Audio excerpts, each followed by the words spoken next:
प्रेम से बोलिए जीतू भगवान की जय, जितिया माई की जय। गुरु भाई बहना, मैं एक आज जितिया व्रत की कथा सुनाने जा रही हूँ। इस कथा को पूरा सुनिए और रहस्य जानिए।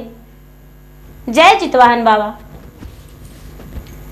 गुरु भाई बहना, एक गलवालिन थी। एक ग्वालिन थी, बेचारी प्रतिदिन दूध दही बेचती थी और अपना गुजर बसर करती थी। गांव गांव घूम के दूध दही बेचा करती थी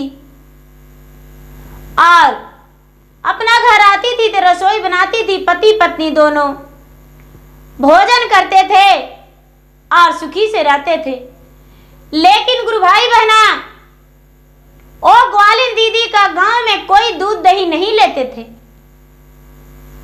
उनका दूध से अपमानित करते थे, छुआछूत मानते थे। लोग उन्हें कहते थे कि ये अभागन है, इसका संतान नहीं है, इसका दूध और दही लेंगे तो मुझे भी संतान नहीं होगा। अपने बेटी का, अपने बहू का, उसका छुआ हुआ दूध दही नहीं खाते थे।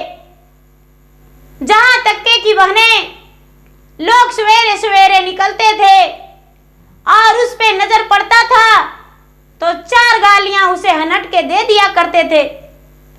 बेचारी कुछ नहीं बोलती थी। एक दिन का बात है गुरु भाई बहना कि आसिन का महीना आया और आसिन का महीना आया तो बेचारी दूध दही बेचने गई।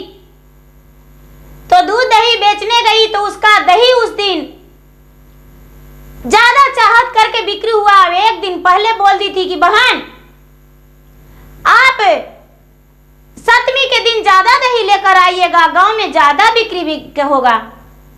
तो गुरु भाई बहना, ओ बेचारी ग्वालिन दीदी क्या की कि भर मटकी दही लेकर गई और 2 दिन का एक ही में करके और दही लेकर गई। उसका गांव में पूरा बिक्री हो गया। गांव में पूरा जब बिक्री हो गया तो मन ही मन सोचती है कि अरे क्या बात है, आज मेरा इतना दूध दही बिक रहा है, कोई तो कारण होगा। गुरु भाई बहना, वो पूछने लगी एक दीदी से कि बहने बताइए कि आज आप लोग इतना दूध दही क्यों खरीद रहे हैं? हम तो प्रतिदिन दूध दही लेकर आते थे, लेकिन कई गांव घूमते थे तो मेरा दूध दही बिकता था। आज तो एक ही गांव में मेरा कम पड़ गया है। वहां के जो दीदी थी वो बोली कि क्या आपको पता नहीं है कि कल का दिन उपवास है और आज नहाई खाई है। आज नहाई खाई है और जो पितृपक्ष में सप्तमी के दिन, कृष्ण पक्ष सप्तमी के दिन गंगा स्नान करके और भोजन करते हैं और कृष्ण पक्ष 8वीं के दिन पूरा दिन रात उपवास रहते हैं तो उनका संतान का लंबाई हो जाता है और उसका स्वास्थ्य अच्छा रहता है। भगवान उसका पुत्र या पुत्री का लंबी आयु कर देते हैं और जिनका संतान नहीं होता है उसका भगवान संतान दे देते हैं। तो गुरु भाई बहना, ए बेचारी कहती है कि बहन जी हम भी व्रत रखेंगे और हम भी जितिया व्रत करेंगे। बोले कि ठीक है, आप सप्तमी के दिन नहाई खाई करके और 8वीं के दिन उपवास रहिएगा और 9वीं के दिन भगवान का व्रत तोड़िएगा, खोलिएगा 9वीं का दिन सूरज उगने के बाद।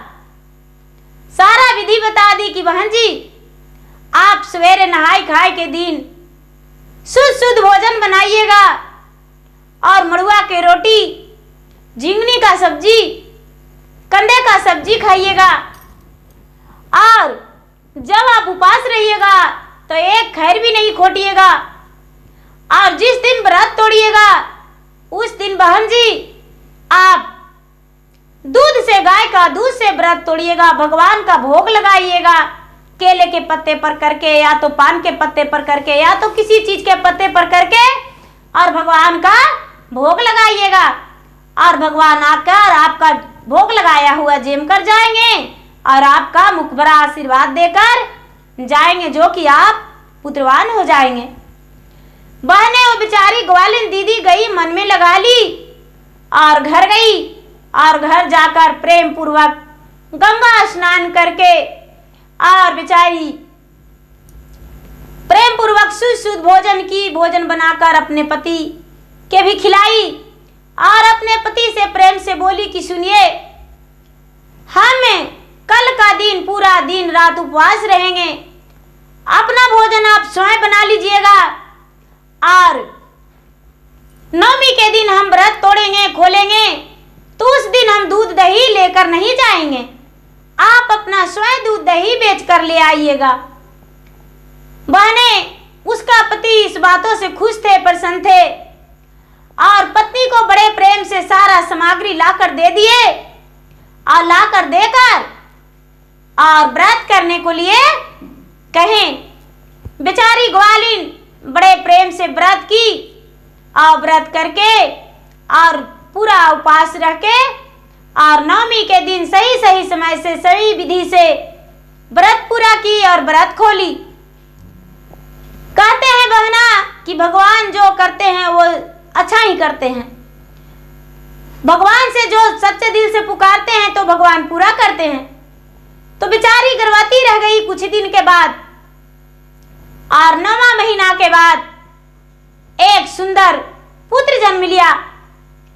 जब सुंदर पुत्र जन्म लिया तो बेचारी बड़ी प्रसन्न थी, बहुत खुश थी कि चलो मेरा पुत्र हो गया।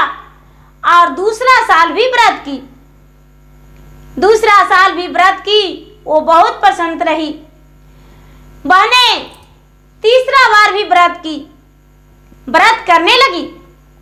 जब उसका बच्चा 3 वर्ष का हो गया, बेचारी ग्वालिन दीदी का, तो एक दिन अपने पति से कहती है कि सुनिए, सारा दिन तो सब कोई ब्राह्मण को बुलाते हैं और कथा सुनते हैं, आज क्यों ना आप मेरे घर बुला के ले आए और अपने आंगन में ही बैठ के और सब दीदी बहने को बुलाकर यहीं पर कथा सुनेंगे। जाइए ब्राह्मण को बुला लाइए, थोड़ा सीधा पानी लगा कर देंगे, क्योंकि मेरा बच्चा का 3 वर्ष हो गया है। गुरु भाई बहना सब उसका पति जो थे सबको बुला कर लाए। ब्राह्मण के घर गए बुलाने को लिए कि चलिए ब्राह्मण मेरे घर, आप मेरे घर बैठकर और कथा कहिएगा। बहन जी, इसका जो बच्चा था, पुत्र था, वो पुत्र हाथ में कड़े पहना हुआ था और पैर में भी उसका कड़ा था, गले में सुंदर एक सोने का चैन था, मां ने प्यार से बनाकर दी थी। उसका गले में चांद था जो भी उसके मामा ने बनाकर दिए थे। और इसके पिता जब गए ब्राह्मण के घर, तो ब्राह्मण के घर गए कथा कहानी कहने को लिए। माँ उपास थी उस बच्चे की, और ब्राह्मण का जाकर बोले तो ब्राह्मण बोले कि तो ठीक है, जाइए, हम आएंगे। इतना कहकर बेचारा ग्वाला घर लौट गए। इन्हें नहीं पता था कि मेरा बच्चा मेरा पीछे पीछे आ रहा है। और गए और लौट आए, इनका बच्चा वहां पर बैठकर खेलने लगा। बैठकर खेलने लगा।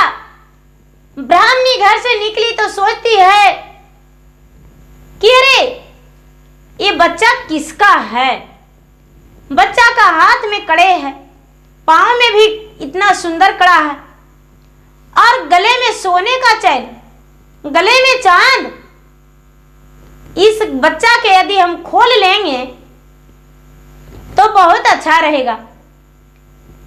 गुरु बहना, वो ब्राह्मणी, निर्दयी ब्राह्मणी ने क्या किया कि बच्चे के मुंह दबा दिया और गले का कड़ा खोल ली, चैन खोल ली, चांद खोल ली, हाथ का कंगन खोल ली और पांव का उसका कड़ा खोलकर, जो हाथ में कड़ा था पांव में कड़ा था सब खोलकर और रख ली और बच्चे का एक बोड़िया में बांधकर और घर से निकल गई। ब्राह्मण जो थे, ब्राह्मण इस बात से अनजान थे।